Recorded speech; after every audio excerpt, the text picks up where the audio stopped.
नमस्कार, मैं सौरभ आपका एसके बुक्स के यूट्यूब चैनल पर स्वागत करता हूं। आज हम बात करने वाले हैं एसएससी जीडी के बारे में। लेकिन शुरू करने से पहले मैं आपको एक इम्पोर्टेंट जानकारी शेयर करना चाहता हूं, जो श्री कृष्णा कोचिंग सेंटर की ओर से एसएससी जीडी की ऑफलाइन कोचिंग भी शुरू है। तो हमने ऑफलाइन कोचिंग शुरू की है, जिसकी फीस 8,000 रुपये 3 महीने या परीक्षा जो भी पहले हो लागू होगी। विशेष बात यह है यहाँ पर कि जो हॉस्टल फीस है वो 4,000 रुपये प्रति माह अलग से है। फिर भी अगर आपको ऑफलाइन बैच को लेकर कोई भी डाउट हो तो आप हमसे संपर्क कर सकते हैं 9812015967 पर। आइए हम एसएससी जीडी सामान्य ज्ञान के अंतर्गत भौतिक भूगोल में सौर मंडल के टॉपिक से संबंधित कुछ महत्वपूर्ण प्रश्नों को देखते हैं। तो क्वेश्चन नंबर 1 देखिए, सौर मंडल की खोज किसने की? तो सौर मंडल की खोज किसने की? इसमें option A Copernicus, B Aryabhata, C Kepler और डी न्यूटन है। तो सौर मंडल की जो खोज है वो कोपरनिकस ने की थी।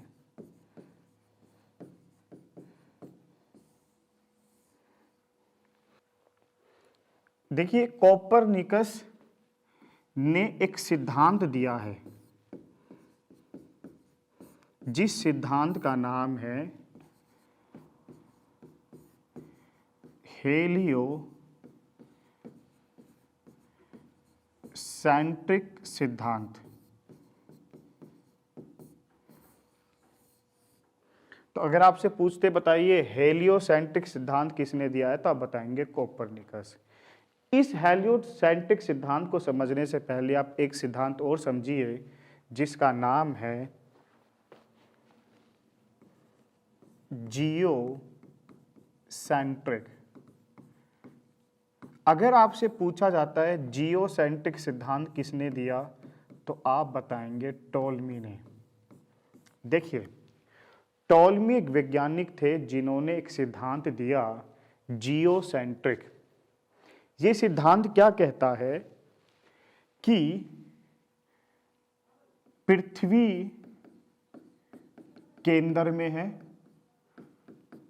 और जो सूर्य है वो पृथ्वी का चक्कर लगाता है। पृथ्वी केंद्र में है और सूर्य चक्कर लगाता है इसके चारों तरफ। ये सिद्धांत है जियोसेंट्रिक और देने वाले टॉलमी। लंबे समय तक यही अवधारणा लोगों के मन में रही कि ये सही कहा कि पृथ्वी केंद्र में है, सूर्य चक्कर लगाती है।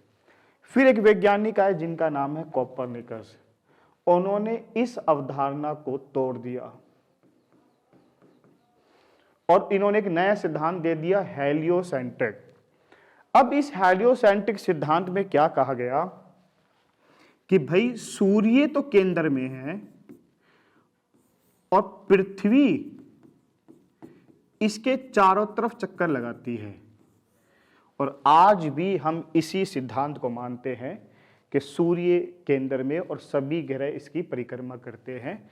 तो इस अवधारणा को तोड़ने वाले कोपरनिकस थे, जिन्होंने हेलियोसेंट्रिक सिद्धांत दिया है। आप इन दोनों सिद्धांतों को याद कर सकते हैं। और ब्रह्मांड की उत्पत्ति का जो सिद्धांत है वो कौन सा है? Big bang theory. तो बिग बैंग थ्योरी किससे संबंधित है? ब्रह्मांड की उत्पत्ति से संबंधित है, जो जॉर्ज लेमेंटेर ने दिया था। और जानकारी देखिए, एक क्वेश्चन पूछते हैं, बताइए सौर मंडल में क्या क्या शामिल होता है। तो सौर मंडल में देखिए क्या क्या शामिल है। एक ग्रह जिन्हें आप प्लैनेट कहते हैं, एक उपग्रह, एक क्षुद्र ग्रह जिन्हें एस्टेरॉयड कहते हैं, और ये क्षुद्र ग्रह मंगल और बृहस्पति के बीच पाए जाते हैं, धूमकेतु। ये सब मिलकर सौर मंडल का निर्माण करते हैं। अब एक क्वेश्चन पूछा जाता, बताइए सौर मंडल में क्या शामिल नहीं है? तो सौर मंडल में शामिल नहीं है नीहारिका। जैसे क्वेश्चन मिलेगा, बताइए सौर मंडल में क्या शामिल नहीं है? ग्रह, उपग्रह, क्षुद्र ग्रह और नीहारिका। आप आंसर देंगे नीहारिका शामिल नहीं होता है सौर मंडल में। अब नीहारिका क्या है? नीहारिका गैस और धूल से बने बादल होते हैं, तो इसमें नीहारिका शामिल नहीं होता। और रही बात केपलर की, तो केपलर ने ग्रह के गति का नियम दिया। और आर्यभट्ट कौन थे? आर्यभट्ट गुप्त साम्राज्य के समय के आर्यभट्ट कहा जाता है। जीरो और जो पाई है वो इन्होंने ही दिया है।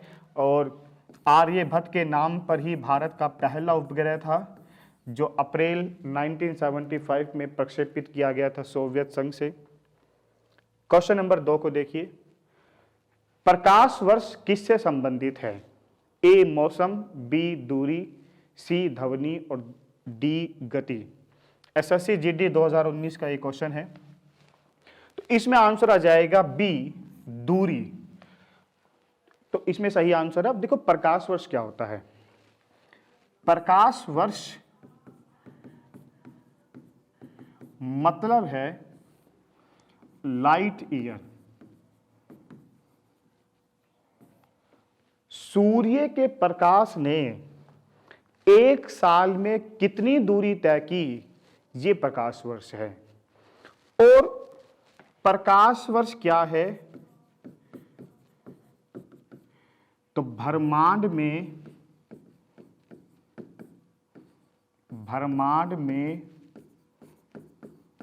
दूरी मापने की इकाई। तो दूरी मापने की इकाई होती है ब्रह्मांड में प्रकाश वर्ष। देखिए आप इसको ऐसे समझिए, हम पृथ्वी पर रहते हैं, कोई वस्तु हमसे कितनी दूर है हमें कैसे पता करते हैं? मीटर या किलोमीटर। जैसे दिल्ली मुंबई से कितनी दूर है, तो किलोमीटर या मीटर में लिखते हैं हम। लेकिन ब्रह्मांड बहुत बड़ा है और ब्रह्मांड का विस्तार लगातार बढ़ रहा है, ये तो प्रूव हो चुका है। तो ब्रह्मांड बहुत बड़ा है, इसलिए वहां पे दूरी मापने की जो इकाई होती है वो प्रकाश वर्ष होती है, इसलिए इसमें बी सही है। और देखिए ब्रह्मांड में दूरी मापने की सबसे बड़ी इकाई ये होती है पारसेक। क्या होती है? पारसेक। तो देखो दो इकाइयां हैं, एक प्रकाश वर्ष क्या है? ब्रह्मांड में दूरी मापने की इकाई। लेकिन पारसेक क्या है? ये भी दूरी मापने की इकाई है, लेकिन सबसे बड़ी इकाई होती है पारसेक। अब कुछ एग्जाम में देखो क्या पूछते हैं, एक प्रकाश वर्ष कितना होता है? एक प्रकाश वर्ष कितना है? तो आप बताएंगे 9.45 गुना 10 की पावर 12 किलोमीटर। किलोमीटर में हो तो 10 की पावर 12, अगर मीटर में दिया हो तो 9.45 गुना 10 की पावर 15 मीटर। ये प्रकाश वर्ष की एक होता है। और जो एक पारसेक है, अब ये कितना होता है? ये होता है 3.26 प्रकाश वर्ष। ये इसके बराबर होता है, एक पारसेक इसके बराबर होता है। ठीक है, आगे देखिए क्वेश्चन नंबर 3। मौसम से सभी परिवर्तन ब्लैंक द्वारा संचालित होते हैं। तो इसमें आंसर आ जाएगा बी, सूर्य। सूर्य ऊर्जा का एक स्रोत है और सूर्य ही सभी मौसम के जो परिवर्तन है उनको संचालित करने का एक प्रकार से काम करता है। क्वेश्चन नंबर 4 देखिए, तारों का टिमटिमाहट ब्लैंक के कारण होता है। तो आपसे यहाँ पे जानने की कोशिश की गई है कि तारे जो रात को टिमटिम आपको करते दिखाई देते हैं उसका कारण क्या है। तो उसका कारण आ जाएगा वायुमंडलीय अपवर्तन, इसमें डी सही होगा। देखिए मैं आपको समझाने की कोशिश करूं तो ये पृथ्वी है, ठीक है। ये मान लीजिए कोई स्टार है और ये वायुमंडल की परतें हैं। आपको पता है कि वायुमंडल जो हमारा है वो कई परतों में बटा हुआ है, 4 से 5 परतें उसमें बटी हुई है। देखिए ये जो स्टार है, ये जो स्टार है, ये जो तारा है, तारों के पास स्वयं का प्रकाश होता है। तो होता क्या है, देखिए जब तारों का प्रकाश निकलता है तो निकल तो सीधा रहा है, लेकिन जब वो वायुमंडल में पहुंचता है पृथ्वी के, तो वायुमंडल में कई परतें हैं और सभी परतों में अलग अलग तापमान पाया जाता है।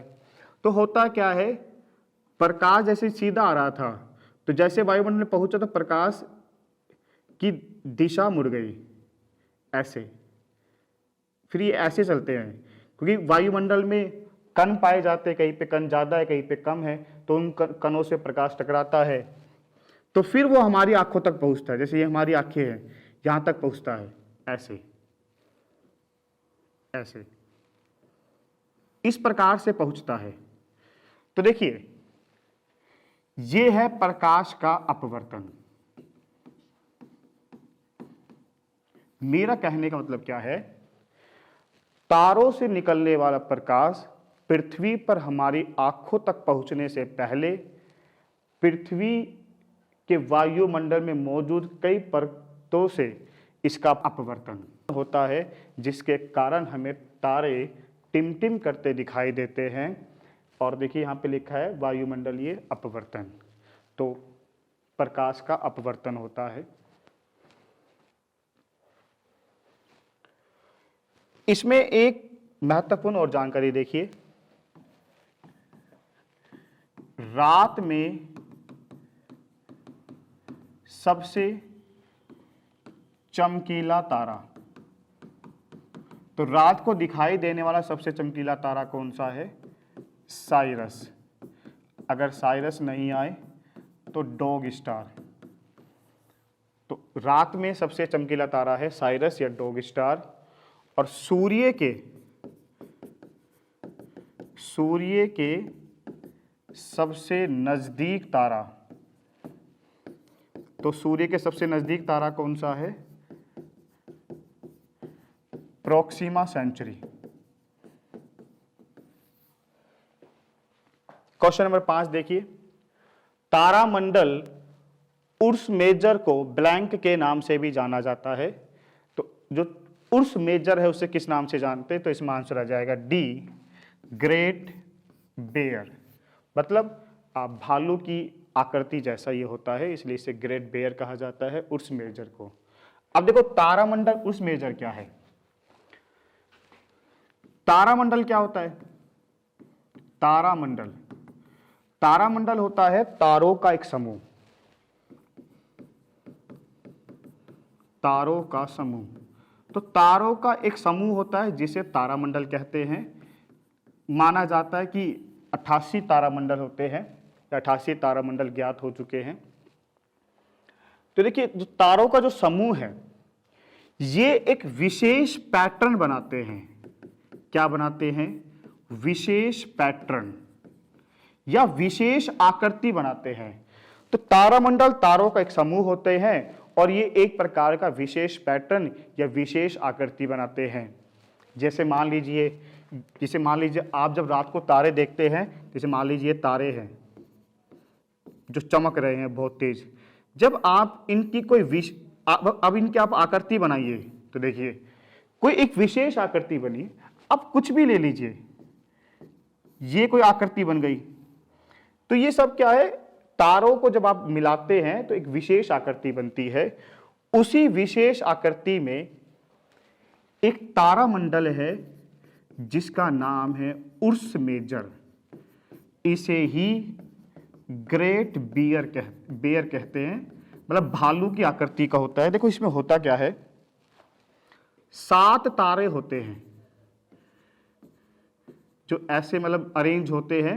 जब आप इन 7 तारों को मिलाते हैं तो 7 तारों का एक समूह है ये उर्स मेजर। इसलिए इसे सप्तऋषि भी कहते हैं। इसके कई सारे नाम हैं। उर्स मेजर में 7 तारों का एक समूह होता है जो विशेष पैटर्न बनाते हैं। इसे ही सप्तऋषि कहते हैं, इसे ही ग्रेट बियर कहते हैं। जब आप इन 7 तारों की आकृति को मिलाते हैं तो एक भालू जैसी संरचना बनती है, आकृति बनती है, इसलिए इसे ग्रेट बियर कहा जाता है। और ये सप्तऋषि भारत के प्राचीन 7 ऋषियों के नाम पर रखे गए हैं। सप्तऋषि के 7 तारे होते हैं। ठीक है, क्वेश्चन नंबर 6 देखिए, निम्नलिखित में से कौन सा एक प्रकाशमान दीप्त है? इसमें आंसर आ जाएगा आपके पास सी, ध्रुव तारा। तारों के पास स्वयं का प्रकाश होता है। बाकी देखो ये प्लैनेट है, पृथ्वी भी प्लैनेट है, और ये उपग्रह है।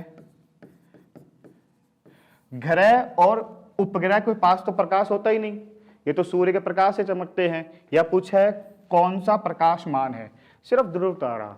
और देखिए ध्रुव तारे की खास बात क्या है, ये इंडिकेट क्या करते हैं, ये इंडिकेट करते हैं नॉर्थ डायरेक्शन को। आपने बहुत कहानियां पढ़ी होगी कि ध्रुव तारा उत्तर दिशा में होता है, जो दिशा को सूचक के रूप में कार्य करता है। मानव सभ्यता के लिए ध्रुव तारा एक दिशा सूचक था। इसी को देखकर दिशा का अंदाजा लगाते थे। हमेशा नॉर्थ डायरेक्शन में ये होता है और स्थिर होता है।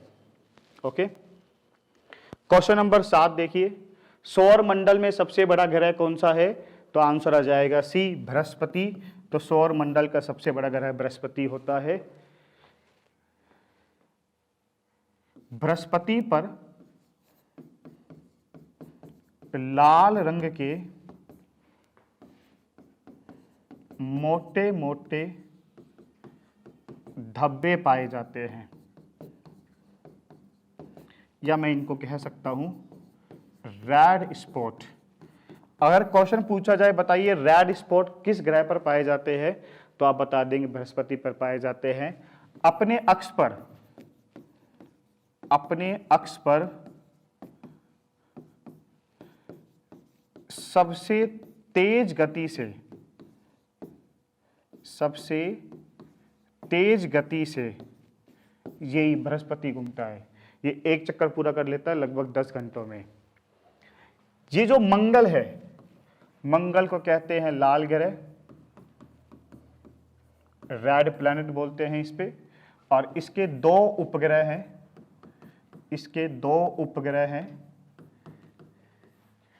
ये कौन कौन से हैं? फेबोस और डीमोस, ये 2 इसके उपग्रह हैं। और डीमोस सौर मंडल का सबसे छोटा उपग्रह है, सबसे छोटा उपग्रह है। हम आकार में बात करें तो मंगल आकार में आ जाता है 7वें नंबर पर। अगर हम बुध की बात करें तो देखिए बुध सौर मंडल का सबसे छोटा ग्रह है। तो सौर मंडल का सबसे छोटा ग्रह कौन सा है? बुध है। सूर्य के सबसे नजदीक है, सूर्य के सबसे नजदीक है। इसके अलावा सर्वाधिक तापांतर इसी ग्रह पर पाया जाता है। ये सूर्य की परिक्रमा 88 दिनों में पूरी कर लेता है। इसका कोई भी उपग्रह नहीं है।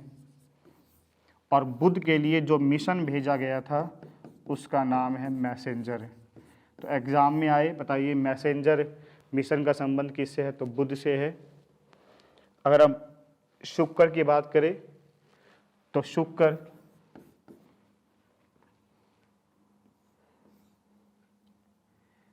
पृथ्वी की बहन कौन है? शुक्र है। सबसे गर्म ग्रह कौन सा है? शुक्र है। सबसे चमकीला ग्रह कौन सा है? शुक्र है। इसे सांझ का तारा और भोर का तारा भी कहते हैं। सबसे बड़ा दिन शुक्र ग्रह पर होता है। सबसे बड़ा दिन शुक्र ग्रह पर होता है। क्वेश्चन नंबर 8 देखिए, गैनीमीड हमारे सौर मंडल के सबसे बड़े ग्रह ब्लैंक के चारों ओर परिक्रमा करते हैं। देखिए गैनीमीड क्या है? गैनीमीड सौर मंडल का सबसे बड़ा उपग्रह है। तो गैनीमीड क्या है? सौर मंडल का सबसे बड़ा उपग्रह है, जबकि सबसे छोटा क्या था? डीमोस था। देखो गैनीमीड हमारे सौर मंडल के सबसे बड़े ग्रह, तो सौर मंडल के सबसे बड़े ग्रह कौन सा है? बृहस्पति। तो इसमें आंसर क्या आ जाएगा? बृहस्पति के चारों ओर परिक्रमा करता है। तो मैं कह सकता हूं जो गैनीमीड है वो बृहस्पति के चारों तरफ परिक्रमा करता है। तो देखिए अगर आपसे पूछे गैनीमीड किसका उपग्रह है, आंसर क्या आएगा? बृहस्पति का। बृहस्पति क्या है? सौर मंडल का सबसे बड़ा ग्रह है। गैनीमीड क्या है? तो ये सौर मंडल का सबसे बड़ा उपग्रह है। देखिए इसके अलावा ये जो बृहस्पति है इसके और भी उपग्रह हैं। सबसे बड़ा तो गैनीमीड हो गया है, इसके अलावा और भी है, जैसे यूरोपा। यूरोपा किसका उपग्रह है? आप बताएंगे बृहस्पति का। कैलिस्टो किसका है? बृहस्पति का। क्वेश्चन नंबर 9 देखिए, निम्नलिखित सूची में से कौन बौने ग्रह की पहचान करे? तो यहां पे आपको बौना ग्रह पहचानना है। बौना ग्रह मतलब होता है ड्वार्फ प्लैनेट। पहचान करिए। देखिए नेपच्यून, नेपच्यून तो एक ग्रह है। नेपच्यून मतलब आप इसे हिंदी में कह सकते हैं वरुण। तो वरुण तो सौरमंडल का अंतिम ग्रह है और सबसे ठंडा भी ग्रह है। मंगल ये भी ग्रह है। प्लूटो ये बौना ग्रह है।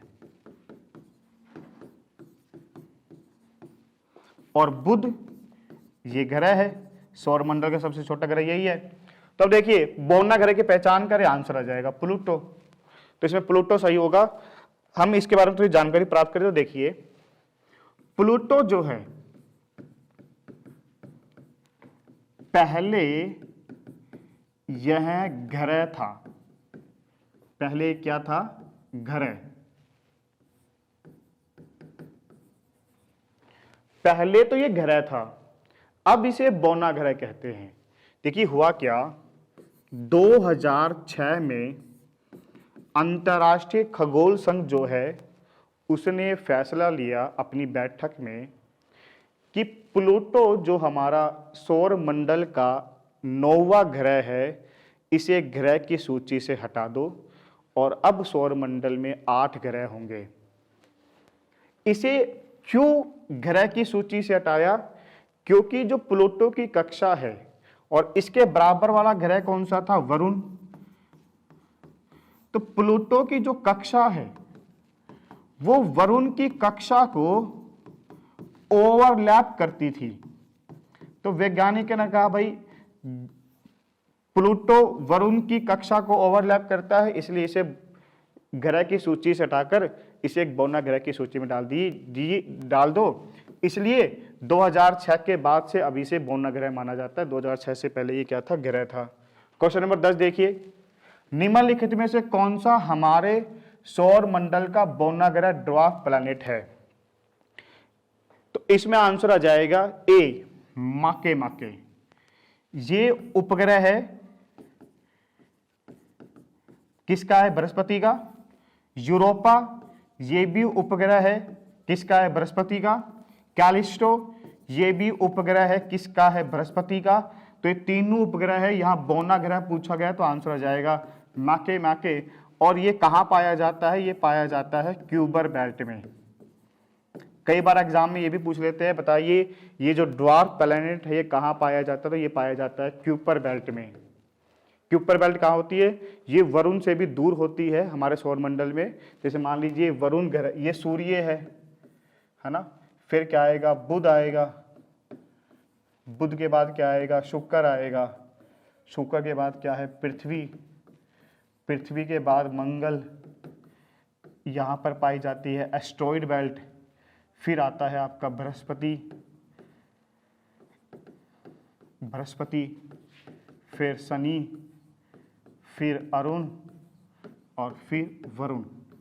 इससे भी दूर पाई जाती है एक बेल्ट जिसे कहा जाता है क्यूपर बेल्ट। ये क्यूपर बेल्ट होती है के बी। इसी बेल्ट में पाया जाता है ये बौना ग्रह। और जो ये एस्ट्रॉइड है, ये जो क्षुद्र ग्रह की जो बेल्ट होती है, इस क्षुद्र ग्रह बेल्ट में एक बौना ग्रह पाया जाता है जिसका नाम है सेरस। तो अगर सेरस पूछे तो ये एस्ट्रॉइड बेल्ट में पाया जाता है और वो क्यूपर बेल्ट में पाया जाता है। क्वेश्चन नंबर 11 देखिए, सूर्य ग्रहण के दौरान निम्नलिखित में से कौन सा एक केंद्र में रहता है? तो सूर्य ग्रहण के समय ये सूर्य है और ये पृथ्वी है और ये चंद्रमा। ये स्थिति बनती है सूर्य ग्रहण की। तब पूछा गया सूर्य ग्रहण के दौरान कौन केंद्र में रहता है? तो केंद्र में आ जाएगा बी, चंद्रमा। ये केंद्र में होता है। जैसे ये प्रकाश आया तो जब चंद्रमा बीच में आता है सूर्य और पृथ्वी के, तो सूर्य ग्रहण लगता है। सूर्य के प्रकाश को चंद्रमा रोक लेता है। जब सूर्य का प्रकाश पृथ्वी तक नहीं पहुंचता और चंद्रमा की छाया पड़े तो उसे कहते हैं सूर्य ग्रहण। सूर्य ग्रहण हमेशा अमावस्या को लगता है और कब लगेगा? दिन में। जबकि चंद्र ग्रहण में क्या होता है? चंद्र ग्रहण में उल्टा है। चंद्र ग्रहण में होगा जब सूर्य और चंद्रमा के बीच पृथ्वी आ जाए तो लगता है चंद्र ग्रहण। चंद्र ग्रहण हमेशा रात को लगेगा और पूर्णिमा को लगेगा। लेकिन देखिए, हर महीने की अमावस्या को ना तो सूर्य ग्रहण लगेगा, ना हर महीने की पुन्नू को चंद्र ग्रहण नहीं लगेगा। उसके पीछे कारण है, जो चंद्रमा है, चंद्रमा का झुकाव है 5 डिग्री। चंद्रमा के 5 डिग्री झुके होने के कारण ना तो हर महीने की पुन्नू और ना हर महीने की अमावस्या को सूर्य ग्रहण और चंद्र ग्रहण लगते हैं। क्वेश्चन नंबर 12 देखिए, सौर मंडल का सबसे वात्यम ग्रह निम्नलिखित में कौन सा है? तो सबसे पूछा गया तो इसमें आंसर आ जाएगा आपका वरुण। तो इसमें वरुण सही होगा। क्वेश्चन नंबर 13 देखिए, निम्नलिखित में से किस ग्रह को अपना कोई उपग्रह नहीं है? तो जिसका कोई भी उपग्रह नहीं है, तो इसमें देखिए शुक्र और बुध, ये दो ऐसे ग्रह हैं जिनके कोई उपग्रह नहीं है। कोई उपग्रह नहीं है इनके, 0-0 है इन दोनों के। तो किसके नहीं पूछा गया है? तो इसमें आप डी सही कर देंगे, ए और सी के। बृहस्पति के तो बहुत ज्यादा उपग्रह हैं। देखो, ना बुध का ना शुक्र का, पृथ्वी का एक है, चंद्रमा, मंगल के 2 हैं, फेबोस और डीमोस हम बात कर चुके हैं। सबसे ज्यादा पूछे तो सबसे ज्यादा है शनि के। सबसे ज्यादा उपग्रह मतलब सबसे ज्यादा मून किसके हैं? तो शनि के हैं। और शनि हमारे सौर मंडल का दूसरा बड़ा ग्रह है। क्वेश्चन नंबर 14 देखिए, निम्नलिखित में से किसे अमूमन ग्रह नहीं माना जाता है? तो प्लूटो को ग्रह नहीं माना जाएगा, शनि और बृहस्पति और मंगल ये सब ग्रह हैं। अभी हमने बात की थी 2006 के बाद इसे हटा दिया गया ग्रह की सूची से। क्वेश्चन नंबर 15 देखिए, इनमें से कौन सा ग्रह सबसे छोटा है? तो इनमें से पूछा गया है तो बुध इसमें आंसर आ जाएगा, क्योंकि ये सौर मंडल का सबसे छोटा ग्रह है, तो इसमें बी सही है। पृथ्वी की याद रखना कि पृथ्वी आकार में किस नंबर पर है? तो पृथ्वी आकार में 5वें नंबर पर आता है। क्वेश्चन नंबर 16 देखिए, निम्नलिखित में से कौन शनि ग्रह का सबसे बड़ा चंद्रमा है? तो शनि का जो सबसे बड़ा चंद्रमा है वो टाइटन है, तो इसमें बी सही होगा। देखिए ये जो टाइटन है ये एक उपग्रह है, और किसका है? शनि का, और शनि का सबसे बड़ा उपग्रह टाइटन है। यूरोपा की हमने बात की थी, ये बृहस्पति का उपग्रह है। एटलस ये शनि का एक उपग्रह है, लेकिन सबसे बड़ा नहीं है। यहां पूछा था सबसे बड़ा चंद्रमा कौन सा है शनि का, तो टाइटन। इसके अलावा देखो शनि के और भी चंद्रमा हैं, जैसे रिया, फोबे, टेथिस, ये भी शनि के ही क्या है? उपग्रह हैं। क्वेश्चन नंबर 17 देखिए, सौर मंडल का किस ग्रह को पृथ्वी का जुड़वा ग्रह माना जाता है? तो पृथ्वी का जो जुड़वा ग्रह है या पृथ्वी की जो बहन है वो शुक्र है, इसमें डी सही होगा, जो सबसे चमकीला ग्रह है और सबसे गर्म भी है। क्वेश्चन नंबर 18 देखिए, चंद्रमा पृथ्वी का एक चक्कर पूरा करने के साथ ही साथ अपनी दूरी पर भी चक्कर पूरा करता है। तो देखिए इसमें आंसर आ जाएगा सी, एक चक्कर। देखिए आप इसको समझने की कोशिश करिए, ग्रह जो होते हैं ये किसकी परिक्रमा करते हैं? सूर्य की। और जो उपग्रह होते हैं वो किसकी परिक्रमा करते हैं? अपने ग्रह की। जैसे चंद्रमा प्राकृतिक उपग्रह है किसका? पृथ्वी का। तो जो उपग्रह चंद्रमा है वो किसकी परिक्रमा करेगा? पृथ्वी की। तो देखिए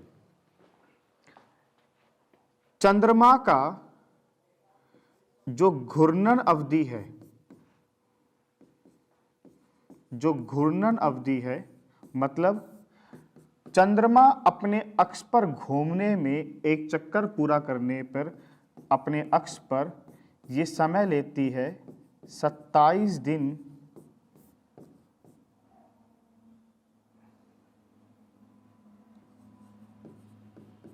7 घंटे। चंद्रमा अपने अक्ष पर एक चक्कर पूरा करने में 27 दिन 7 घंटे, और पृथ्वी का एक चक्कर पूरा करने में, मतलब मैं कह सकता हूं परिक्रमण अवधि ये भी कितनी है? 27 दिन 7 घंटे, मतलब मैं इसे अप्रोक्सीमेटली 28 दिन मान लूं। मतलब चंद्रमा पृथ्वी का एक चक्कर पूरा करने में 28 दिन लगभग, और अपने अक्ष पर एक चक्कर पूरा करने में, जिसे आप घूर्णन अवधि कहते हैं, उसमें भी वो 28 दिन लेता है। तो समान समय ले रहा है। तो एक ऐसा पिंड जिसका परिक्रमण और परिभ्रमण दोनों अवधि समान हो वो चंद्रमा है। और इसी के कारण आप हमेशा चंद्रमा का कितना भाग पृथ्वी से देख पाते हैं? तो 59%। आप पृथ्वी से चंद्रमा का 59% भाग देख पाते हैं। 41% भाग अदृश्य है, आप ये नहीं देख पाते हैं। तो कितना भाग नहीं देख पाते बताएंगे 41, कितना देख पाते हैं बताएंगे 59। इसके अलावा देखिए, एग्जाम में पूछा जाता है सी ऑफ ट्रैंक्विलिटी। तो सी ऑफ ट्रैंक्विलिटी कहां पर है? तो आप बताएंगे चंद्रमा पर। और अभी हाल ही में इसरो ने चंद्रयान 3 लॉन्च किया था।